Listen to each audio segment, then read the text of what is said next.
పద్ధతికి మీరు నాంది పలుకుతా ఉన్నారు. మార్పు తెచ్చుకోకపోతే మాత్రం రెడ్ బుక్లు మీరు ఒక్కరే పెట్టుకుంటారని చెప్పి మీరు అనుకుంటున్నారేమో. రెడ్ బుక్ పెట్టుకోవడం అన్నది చాలా సులభమైన పని. రెడ్ బుక్ పెట్టుకోవడం అన్నది చాలా సులభమైన పని. నేను మనం మీ విలేకరు కృష్ణకు చెప్పి, కృష్ణ నువ్వు ఒక రెడ్ బుక్ మెయింటైన్ చేయంటే కృష్ణ కూడా మెయింటైన్ చేస్తాడు ఒక రెడ్ బుక్. నీ పేరేం పేరన్నా?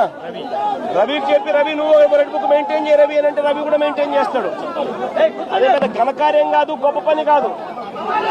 ఆ తర్వాత రెడ్ బుక్ లో పెట్టిన పేర్లన్నీ చూసుకొని వాళ్ళని ఇరికించడము, వాళ్ళ ఇళ్లను ధ్వంసం చేయడము, వాళ్ళ ఆస్తులను ధ్వంసం చేయడము, వాళ్ళ మీద దొంగ కేసులు పెట్టడము, ఇదే ఒక పరిపాలన కింద రాజ్యాధికారం చేయడం మొదలు పెడితే మాత్రం రాజ్యాధికారం ఎలా ఉంటుంది అని అంటే ఇప్పుడు చంద్రబాబు నాయుడు గారి పాలన ఎలా ఉందో అలా ఉంటుంది.